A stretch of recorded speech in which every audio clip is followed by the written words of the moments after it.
Okay, I'd like to welcome everyone to the August 2021 Board of Zoning Appeals meeting. We're extremely excited to be back in person somewhat. This is a sort of a hybrid meeting today. We're going to have some people virtual and some people here, but nonetheless, it's great to see everyone after a long time. So looking forward to this. At that point, I'd like to welcome you, members, staff, and guests. We ask for your patience during this hybrid meeting. Multiple staff members are behind the scenes to make sure all applicants and citizens are able to communicate with the board at the appropriate time. Make sure your mic's on. I'm sorry, it's not. There we go. It sounds a lot better. My apologies. Hopefully that picked up. All right, board members and applicants are participating in person. The public is able to participate in person or via virtual options. So they can stream the meetings through City TV. They can submit letters and statements via email to cocboardmeeting@columbiasd.gov leading up to and during the meeting. Those letters will be read into the record up until the time the board goes into board discussion. The public may also call in at 1-855-925-2801. And when prompted, enter the meeting code 4289. Participating by phone, you'll have three options. You can hit *1, which allows you to listen. *2 allows you to record a voice message that will be read into the record. Make sure you speak clearly and leave the case information so we know which one you're calling about. And *3 allows you to be placed in a queue to speak live when prompted. At any time while listening on the call, you can hit * in your chosen option, but please wait until your case is called to hit *3. You can also stream at publicinput.com/cocboza-August 2021. And just make sure if you're participating by phone while also streaming the meeting, mute the audio on your computer to avoid playback issues. And there's a large delay between the Zoom and the live recording on City TV. So if you notice we pause at certain times, it's just to allow the audio to catch up, to give citizens time to submit any comments. So we'll do roll. Mr. Dinkins? Here. Mr. Gregory? Here. Mr. Primus? Here. Ms. Spinner? Here. Ms. McIntosh? Here. We have a quorum. Applicants with requests before the Board of Zoning Appeals are allotted a presentation time of 10 minutes. This time should include, but is not limited to, an overview of the project, case history, and any pertinent meetings held regarding the request. This time also includes all persons presenting information on behalf of the applicant, such as attorneys, engineers, and architects. This time limit does not include any questions asked by the Board of Zoning Appeals or staff regarding requests.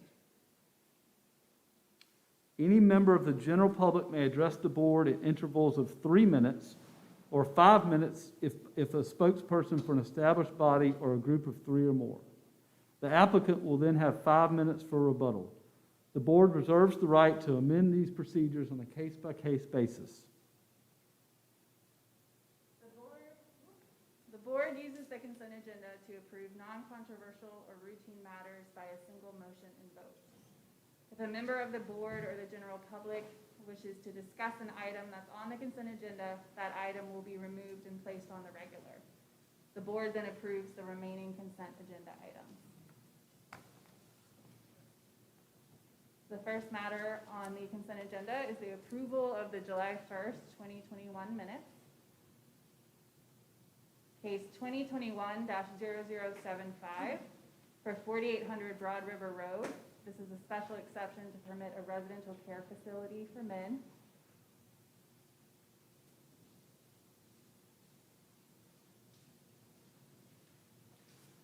Case 2021-0076 for 1711 Shivers Road. This is a special exception to permit a residential care facility for women.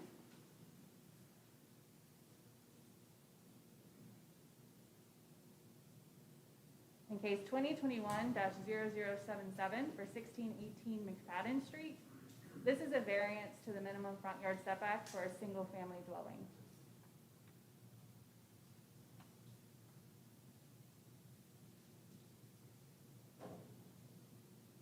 If anyone wishes to speak on the case, to remove the case from the consent agenda, let the board know now. And we'll also pause to give time for audio to catch up so that we can check the COC board meeting at columbiasc.gov and the public input phone number.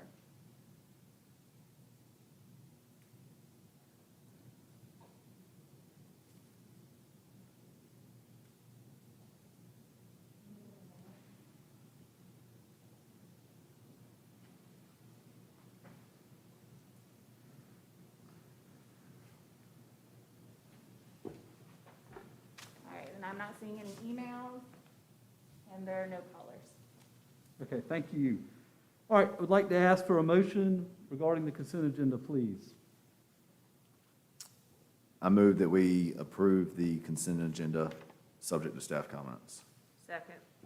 Okay, we have a motion and a second. All those in favor, please say aye. Aye. Aye. Any opposed? Okay, motion passes. Thank you. All right, that brings us to the regular agenda.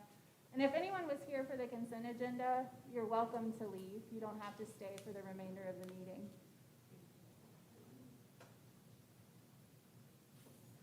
All right, we're going to use the following outline for the regular agenda items. I'll introduce the case. I will have a timer going for the applicant to have the 10 minutes for their presentation. The board will be able to ask questions. We'll pause for public input prior to the applicant rebuttal and then action by the board. The first item on the regular agenda is case 7424 Garners Ferry Road, a special exception to permit a second drive-through lane at an existing drive-through facility for a restaurant use. The applicants are present and they're welcome to come to the podium. Rachel, quickly, before we get going, do we need to swear in any speakers? Sure. Okay. We used to do that before we went virtual and hybrid. Okay, I've forgotten the exact words, but we will accomplish it. So if anyone here is here to speak on any matter, would you please stand?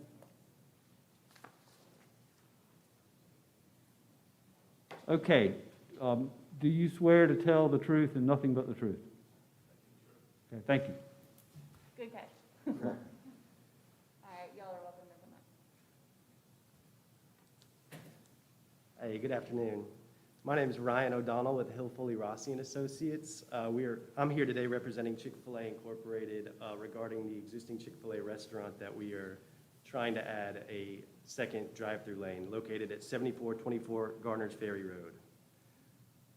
We are proposing the expansion of the drive-through aisle to incorporate 2 lanes around the entire building. This includes expanding the existing outside meal delivery canopy that's there today to overhang canopy to cover the proposed lane.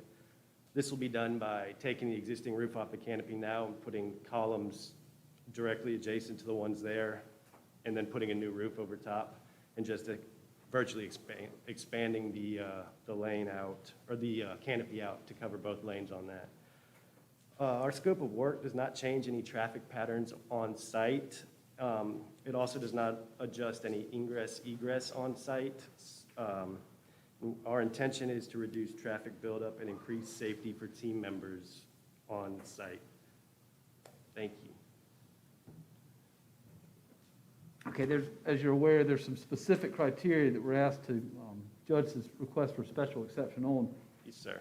You stated that the addition of the drive-through aisle doesn't change any of the vehicular or pedestrian traffic. So expand on that a little bit.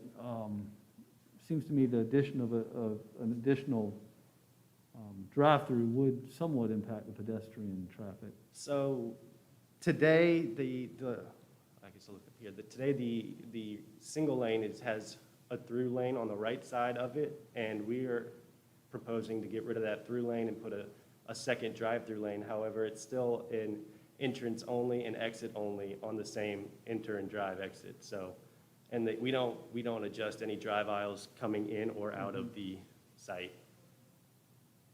Okay, that makes sense. That's a good answer. Okay. Any members of the board have any questions for the applicant? So essentially, it's like you're just feeding the same cars into two spaces, in 2 lanes instead of one. Correct, Just yes, like at a ma'am. bank or something. Exactly. Today that we have a dual lane front canopy and it comes into 1 lane around the building and we're just proposing bringing both lanes all the way around the building. Yeah, makes sense. So from a pedestrian standpoint of parking, what's the sort of path, if you look on your site plan on that north side, sort of getting across that traffic? It seems like there's a little bit of, Along the north side, I'm sorry? yes.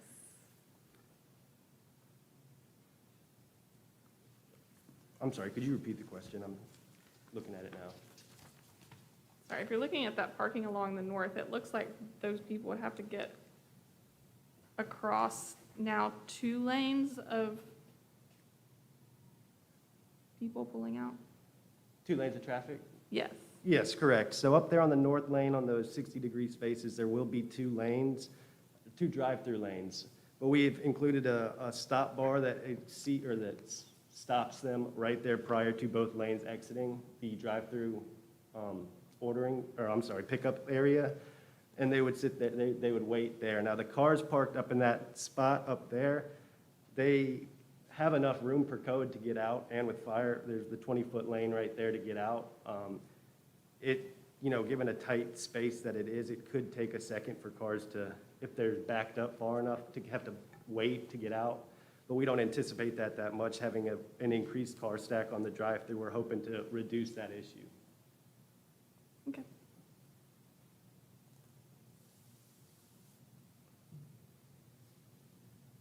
Do we have any other questions from members of the board?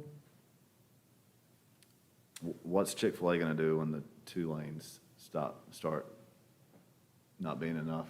They're going to get bigger properties and get 3 lanes out there then. Open another franchise, huh? Yeah. All right, thank you, John. Do any members of the public wish to speak on this matter? Okay. Rachel, any public input? No emails have come in, but we'll pause for a minute just to give the audio time to catch up.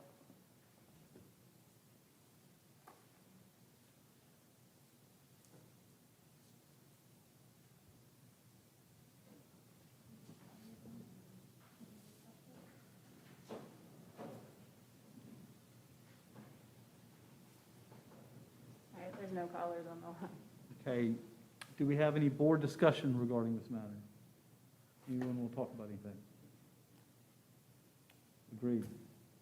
Okay, at this point, thank you very much. Thank I'd like you to so ask for a much. motion. I make a motion that we approve the special exception for the second drive-through lane, subject to staff comments. Second. We have a motion and a second. All those in favor, please say aye. Aye. Aye. Any opposed? Okay, thank you.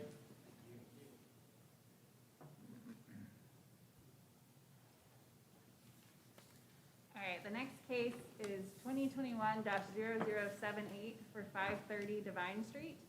This is a special exception to permit a drive-through facility for a restaurant use.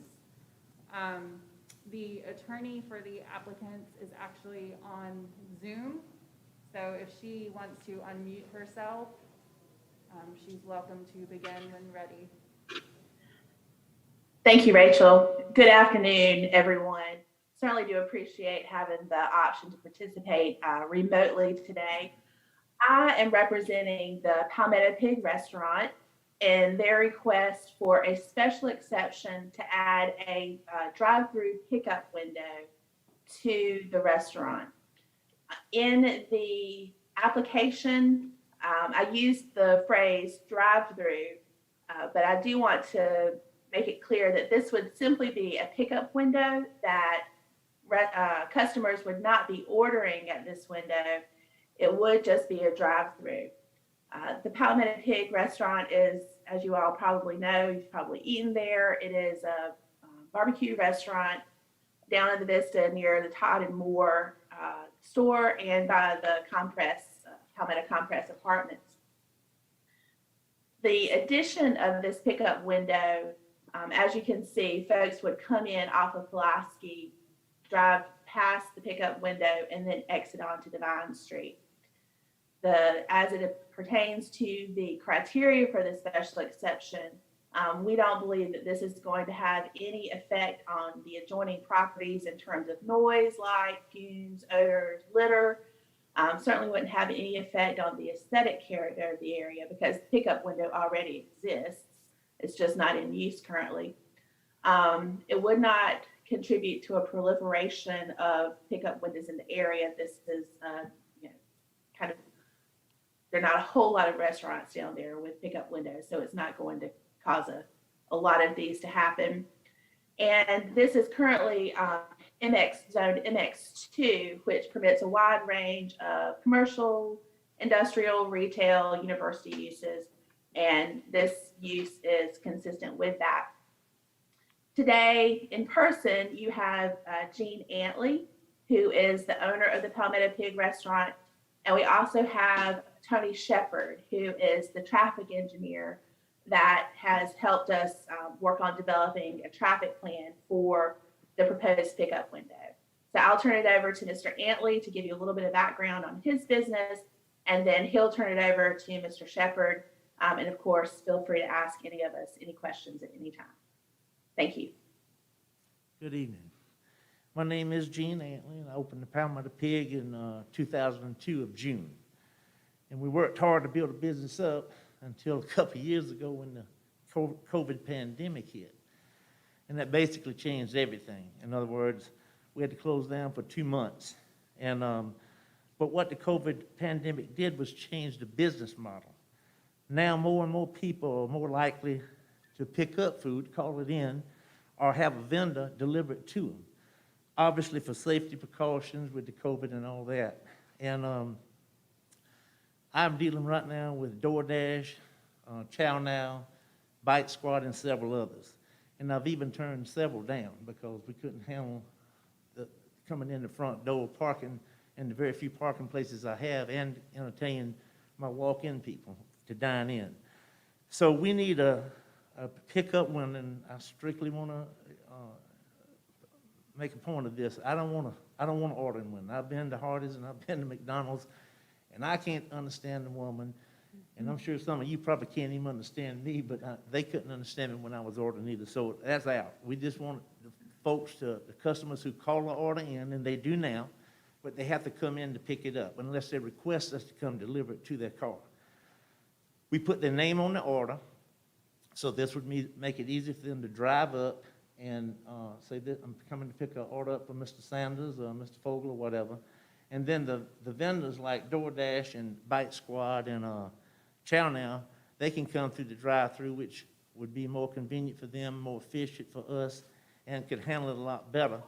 Because the way it's situated now, and I don't know if any of you have been there, they have to, if we have a line for the buffet, they have to wait their turn, so to speak, or get somebody else's attention. And it's a little inconvenient and time-consuming to get their orders out, even though we already have them fixed, because they have to, the customers always have to pay for them. But if we could get a pickup window, just a pickup window for customers that call in and order something, like 2 plates, a pound of meat, quarter hash, etc., or these vendors that come, DoorDash, etc., then it would help us tremendously to accommodate them, get them through, and, which is vitally important to me, is save some parking places, because I only have 6 parking places out front, and one of them's handicapped. And obviously, if someone's coming in to pick up something, they have to park. And that's the ones that I control, of course. But anyhow, so that would make it very, very easy for us and probably help my business, because if it hadn't been for these vendors, we would have struggled a lot more than we already have. So I appreciate you considering this today, and I appreciate your time. Thanks, Gene. Now Tony will give us the traffic engineering perspective. Thank you all. If y'all would, I know this is probably a little hard to see from the distance you're at, but there is a small printout at each one of y'all's tables that you can look at. You can see exactly what I'm referencing and talking from. Just from a understanding of what you're, kind of the base that you're looking at, we actually utilize the plans of record for the Pulaski Street Innovista work that was done adjacent to the parcel, which gave us the most readily available surveyed information. And it also actually had picked up the building in its entirety as well. Therefore, you will see, based on the application that was submitted and the flow that's shown on the overhead currently, we basically took that and expanded a little bit to determine, as you see the blue dashed line, that is the right-of-way line based on Pulaski Street. And then you will see that there's the place to put a small curb in the existing, where there's actually a concrete surface all the way to the building. Go in, and that would have to be excavated out from the right-of-way line to the building. Go in and put a curb in and actually asphalt and put the actual drive-through lane in. I know one of the major questions was what kind of width can get within this area. You're looking at about 11-foot effective width in there, and that's from the face of curb to the face of building. That lane would actually traverse forward as it shows where the existing pickup window is currently located. And then it would traverse forward towards Devine Street. They would have to cross what is currently a pedestrian path that is coming from the parking spaces along Pulaski. One of the things we would recommend in that area, because of actually putting the curb in, you depress the lane, so you actually table the actual surface of the crossing. So the crossing is flat, but the car is going over table. In other words, giving that additional warning and protection and slowing those vehicles even more. But this lane is a little narrow, so the vehicle speed should be extremely slow to start with. Then they would proceed forward and actually exit onto Devine Street. Basically, of the parking spaces he would end up dedicating one parking space for that lane to exit out. From a operational standpoint, since this is basically just taking into account the current methods of which he's doing business. He's not increasing the size or space of his business. Therefore, the land use intensity is not increasing. And from a traffic operations standpoint, this actually, for a drive-through or for a pickup operation, instead of them parking in a parking stall, which currently they would be backing towards Devine Street, through this drive-through, they're actually going forward into Devine Street, and they could clear the existing parking and have better sight lines actually coming out onto Devine than they would in a parking situation. With that. Thank you, Tony. So Devine Street's a local roadway, Correct. and of course, Pulaski is a DOT roadway. So I guess whatever, based upon our decision here today, you're gonna have to work with the city with regards to Devine Street. Have you had any input into, I guess you've spoken with the city traffic engineer, I'm sure, about this. We've got a comment from the city traffic engineer. His comment was in relation to the exit point onto Devine. Based on SCDOT standards, in a new construction, there would be a 150-foot corner space requirement, but that is in a new construction or when someone is changing the land use or intensity of that land use for any modifications on site. In this case, we feel that it falls in that latter category, so the existing would be in compliance. And my understanding is Devine and Pulaski are both local streets. So Pulaski's not a DOT roadway? That part is city. Okay. It's mismatched. There's blocks here, there. It's very confusing, but the blocks that we have in question are local streets. Interesting that there's DOT plans on that part of Pulaski then, if it's not a DOT street. This is actually a city plan. Okay, it's a city plan. It's a city plan, yes, sir. Okay. And I guess, The plans are part of the Vista thing where they're changing the crossing to Green Street. Is that the idea? Is that where these plans are about, or? No, ma'am, these are the plans that actually did the changes around the compress Right. and the parking and the chicanes that were actually put in Devine Street headed to the railroad. Okay. One point of interest that you do bring up, if I may, with the Green Street Bridge, part of that project, actually, the negotiations with the railroad is the closure of the Devine Street crossing as well. So if you look at the traffic patterns in this area, it's going to be a limited access facility in the near future.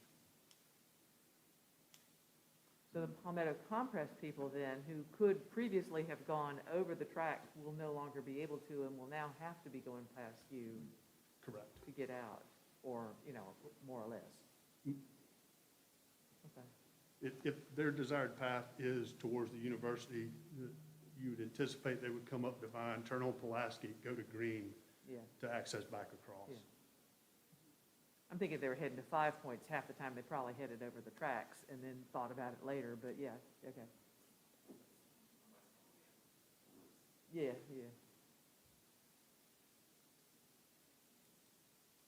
I got a question, just given the, given the limitations just by the size of the parcel, what else was even, you might not have even considered anything else, but were any other options considered? Based on the parcel size and the placement of the building, any other option would be an actual impact into the building. Gotcha, okay. Yeah, it's a tight parcel. Yes, sir.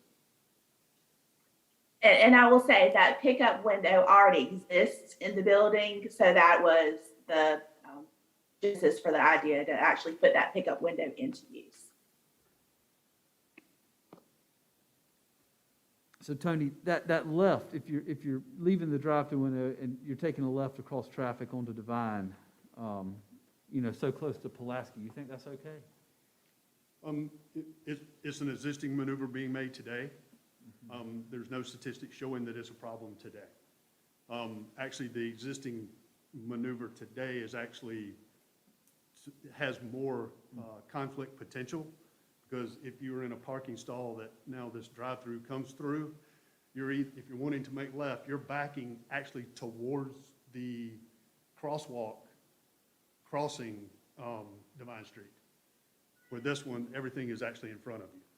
I would agree with that. Okay, does anyone else have any other questions for the applicant, any of the applicants?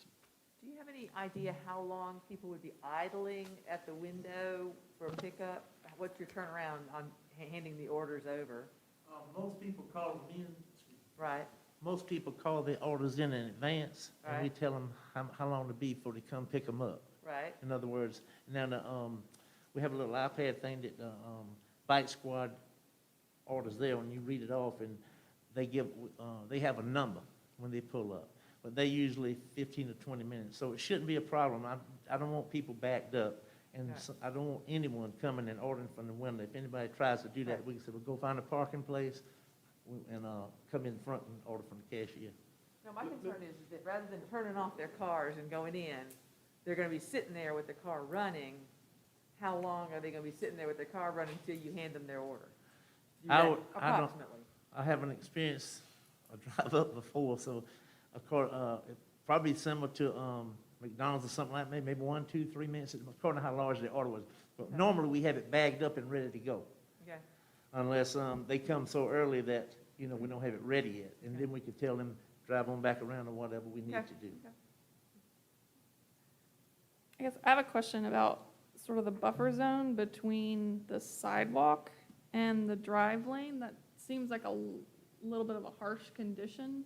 If you're walking down the sidewalk on Pulaski and you're being crossed over by people pulling in the drive lane and then driving next to you, are there plans to, Well, Trying- we have, that's where most of my employees park, in the back there. And I do have big trucks from U.S. Food Service coming through there too, and park back there too, to unload. yeah, I just meant this little strip kind of along here was kind of primarily, That strip is actually 5 to 7 foot wide. I'm sorry. That strip is about 5 to 7 foot wide. If you'll notice there, the little boxes that are shown on the item that you're looking at, those are actually planters. The actual physical sidewalk going through is actually adjacent to the curb next to Pulaski Street. You see there's actually a hard black line down.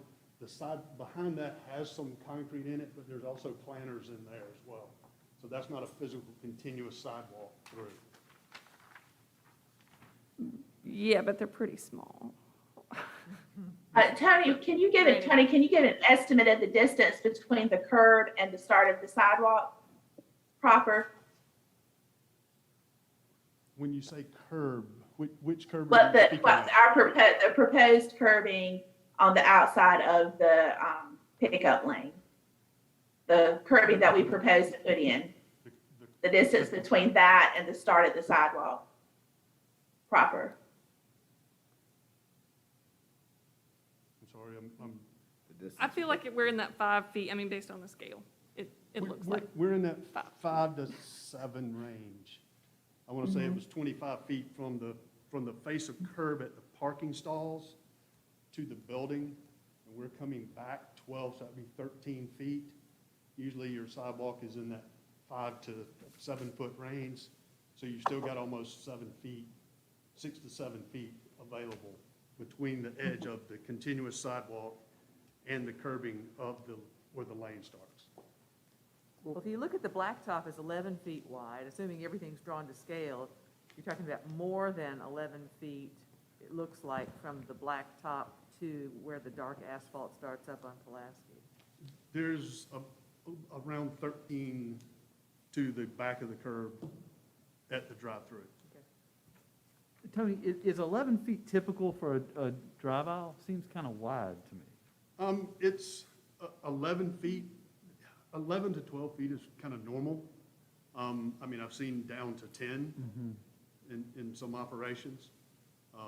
So it's within the parameters of normalcy. The ordinance Um, requires 12. Okay, all right, well then that sells it. I was just sort of thinking out loud, that could help a little bit what Celia was talking about, if we could shrink that asphalt width a little bit. Seems like it's kind of wide, but I think that settles it then we really can't. And the picnic table's gone. The picnic table in the picture is going to be gone. Yeah, Celia, I think that's a really good question. I think it's a little misleading. When you brought that question up, I read this incorrectly as well. So there's more, the blue line is the right-of-way line, and the sidewalk is offset from the right-of-way a few feet. So what you were getting at is if you're walking down the sidewalk, how close do you really want to be to a car in a drive-through aisle? And I think there's a few more feet than it appears immediately adjacent to the drive aisle, because as Tony said, there's more concrete sort of connecting the sidewalk on the roadway and the site. So I think that was a good question. I think that helps clear it up a little bit. All right, well, do any other members of the board have any specific questions before we get into board discussion for the applicant regarding this matter? can I ask one more Yeah, question? absolutely. So the other sort of piece of just thinking about the sort of site circulation is it looks like it's pretty typical, and having been there a lot, is for traffic to go kind of behind the building and into the vacant lot adjacent. Is there a concern that you have some sort of cross-traffic situation that could start happening if you're, introducing a new traffic pattern? Does that make sense? Like if somebody's trying to cut through, do we need to control the other side of is that out of our purview, Rachel? I don't know. Jean, you might want to speak to that. People may park in that adjacent area, but that is not area that you control. If people are parking there, they're really not, that's not your property, correct? That belongs to Mr. Littlejohn, but no, we don't have traffic coming through, cutting through the, we haven't had a problem with it yet. normally they go back out to Devine Street, where they came in, because that's where usually they enter. Now, I guess to answer the question, would you have an objection to placing something back here to ensure that no would, problem. that could not occur? And Yeah, I feel like that would control just. Right, matter of fact, the I can number of have cars. Brian Brewer do that, he's doing my fence around my cooler back there now. So I could do, that'd be a good idea, really, because I don't want anybody cutting through there anyhow. Yeah. Mhm.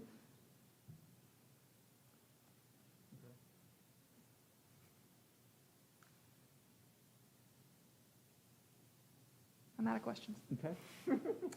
All right, well, is there anyone here from the audience who would like to speak on this matter? Okay, Rachel, do we have any public input?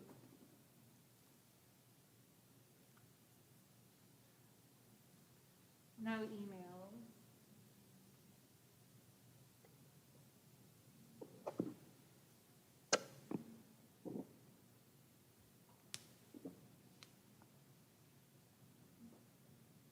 And no callers. Okay, well, this is an interesting case. At this point, I'd like to open up board discussion. I think we've, like always, have sort of discussed it a little bit, but now's a good opportunity to air your thoughts or concerns. So what do y'all think? I think it's a very good idea, because I mean, I was thinking about the turning the car engine off and turning it back on, and they say if you're gonna be, you do that if you're waiting for more than a minute, but it sounds like actually it's gonna be, from a pollution perspective, better to have this pickup window than having people, starting and stopping their cars a couple of times. But at least it's probably a Catherine, break make even sure your point. mic is on. Is your mic on? Yes, it should be. Do I need to stand much closer to the mic? Maybe, yeah. They're not All right. very loudly. Do I need to say everything I said again, or did everybody mostly get it? I thought so, okay. Seems like from a pollution perspective, we're probably, it's at least a break-even point, and,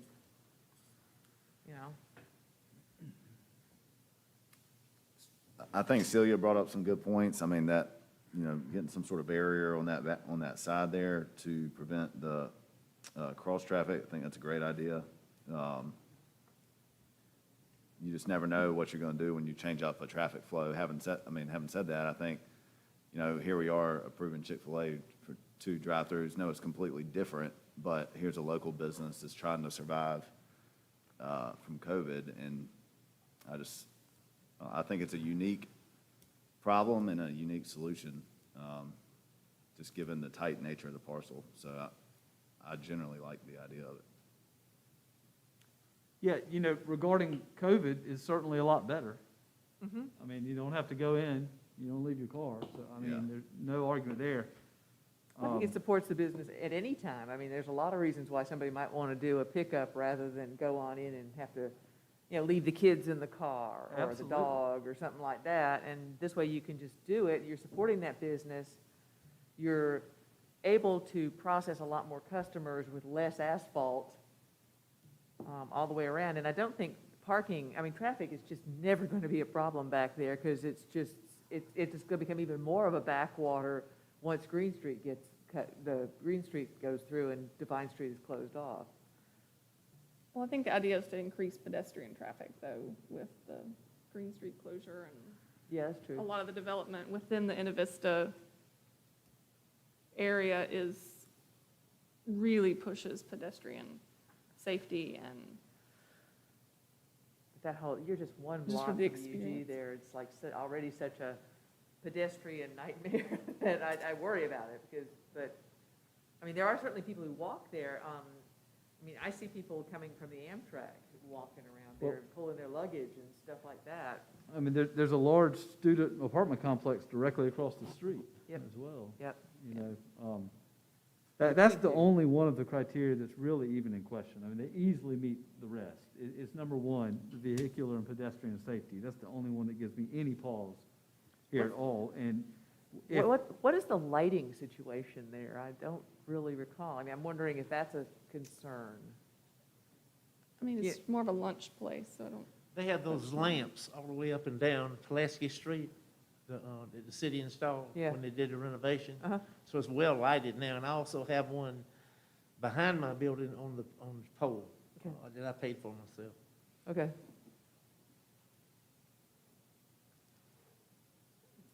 Can I ask, You're not open for supper? I thought you can were I ask open a for supper. question Did I to not? them again? I used to Yeah, eat there at supper, Yeah, I we can thought. pull them back up, sure. Please, yeah, please. We open Tuesday and Wednesday for lunch only, 11 to 2:30, and then Thursday, Friday, and Saturday, 11 to 8:30 and 9. Okay, so it would be dark after, Yes, and in it's the especially winter, in the winter in the time. winter. Okay. Mm-hmm. But it's lit, it's well lit is what you're saying because of the Yes, street ma'am. lighting. Yes, ma'am. Okay. Stay up here for 1 second. Yeah, please. I Go on, got a McFadden. question, and I think, forget the traffic engineer guy's name, but, the crosswalk, that's like a speed bump crosswalk? Is The that? table. You talking about in front of the building? Yeah, well, Yeah, Tony, please give us. Basically, it's a, probably the best way I can explain it to you is kind of the tabled intersection that was put in, Lincoln and Green, right there next to the Coliseum, had it ramped up and then it's flat and then it goes back down. Yeah. I mean, that's a bigger version of this. We're talking about doing kind of the same thing, ramping up. And that way, the actual crosswalk or actual sidewalk for the pedestrian doesn't change elevation. You keep that the same, Right. but you bring the other up to it and then back down to kind of create a little bit of a speed, Speed a bump. hump effect Yeah. for the vehicle. I think that's Yeah, smart. Good idea. Good idea. Really is. Rachel, I actually have another question. Are there any, because the two palmetto trees, there'll only be one palmetto tree left at Palmetto Pig, but it looks like those two palmetto trees are coming out. Is there any requirements by the city that they replace those trees? Or is that on the city? Do we know? I don't believe so for the palmetto trees. If they were the grand trees, Yeah. it would trigger. But a lot's gonna come down to, because I mean, this, even if the use is approved, is gonna have to meet all land development, traffic, all other city development regulations. Landscape triggers are based on project value, whether any new landscaping would be triggered above what's already there. Is there going to be a drainage issue? If you look, those squares, they were designed for the city to plant trees, but they never planted. I planted the palmetto trees when we opened it up. There's 3 of them, the one right close to the takeout one, and then the 2 in the front of the building. But there are, if we could move them, if you wanted to, we could plant something in those squares. That's what that was designed for, but the city never put nothing in there. Interesting. What about drainage, stormwater drainage and stuff? Now that you've got this table going, is that going to mess up drainage somehow? I don't even know what the drainage is like there, so. It's mostly hardscape now anyway. The existing is basically pretty much all impervious area. Yeah, So we're really not changing the impervious area. So what you're capturing, you're still going to basically handle almost in the same manner. okay. But that will have to go through the design elements when Mr. Antley gets a site civil on actually doing that work. The reason I'm thinking about it is like, for example, the pedestrian overpass at on Pickens, where College Street goes over at USC. I mean, that's undrivable when there's a big storm. You know, they put the cop cars there. It's just like down at Whaley Street. But this isn't much of doesn't look like you're changing the elevation much, so you're not gonna have a dip. It's just gonna be a raised area and then flat, like it always has been. Correct. Well, actually, the actual lane will actually depress, and then as you Okay. move up, then it actually raises back up. So you would Okay. drain it down the grade that is You're gonna currently figure that. draining down today. Okay. Thank you. All right. Well, I think at this point, unless anyone else has anything else, we will wrap up board discussion. We had a very good suggestion earlier, so don't know if you want to write that into any potential motion or not, but at this point, I'd like to ask for a Can motion. I Yeah, make one more sure, go comment, ahead, question? John, one more. I mean, I keep going back to the pedestrian safety too, and not so much, I don't think the vehicular safety is that big a deal, but if people are walking to Palmetto Pig, I mean, I go there a lot for lunch too, and, you know, would it be out of our purview to suggest that they have some sort of fence put along the sidewalk to keep pedestrians from walking through the drive-through line? Maybe have them so that they're directed to the crosswalk? bollards and chains. Yeah, I think we bollards or can something. put whatever condition we want on a approval, and I think we were gonna get a motion sort of to that effect. It's like bollards and chains or Some something like kind that. of might be a little shield. better than- Just something. Yeah. Mhm. And let's make it vague if we do, just to give them some leeway, Pedestrian you know, design. where they. Yeah, because any kind of shielding, because it is in a design district, would have to meet those Mhm. requirements of the Innovista. So Mhm. don't get Too- just a yeah. shield or a Mhm. fence, just nothing too specific. Yeah, Cer- yeah, yeah. Certainly a good Pedestrian idea. diverter. Yeah, just so that people aren't walking through the Mhm. drive-through line. Good point, John, Would thank y'all you. be, would y'all, is that something y'all? Yeah. Yeah, Yeah, I mean, it'd probably benefit their site as well. Yeah. From their standpoint, really. Okay, well, I think that's a good discussion. At this point, we'd like to ask for a motion, and y'all write whatever, whatever stipulation you want into it. Let's see what the board thinks. My first motion. yeah, go for it. You can do it.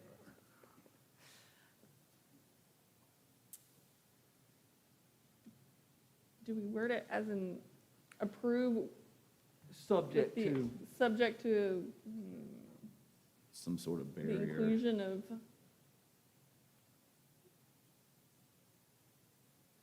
trying to think like, Here, let me, there's some you sort of, mind? yeah. Do you want me to try? I move that we approve this special exception request, subject to some sort of barrier between or preventing cross-traffic behind the building that was discussed, as well as some sort of shield along the sidewalk and the new drive-through lane to prevent pedestrians. you want to Shield amend that, is a Yeah, John, to be, specific term. Barrier. this barrier. term. John, how about the barrier be between the asphalt, the edge of the new asphalt and the right-of-way line, something? Yep. Yeah. Yep. All right, very good. We have a motion. Do we have a second? Second. Okay, we have a motion and a second. All those in favor, please say aye.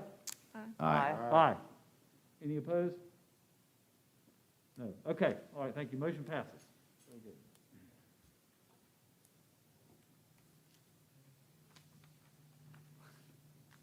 And there's no other business. Thank you. Yeah, thank Good presentation. All right, at this point, I'd like to ask for a motion to adjourn. Move that we adjourn. Second. Motion and second. All those in favor, please say aye. Aye. Any opposed? No. Okay. This passes.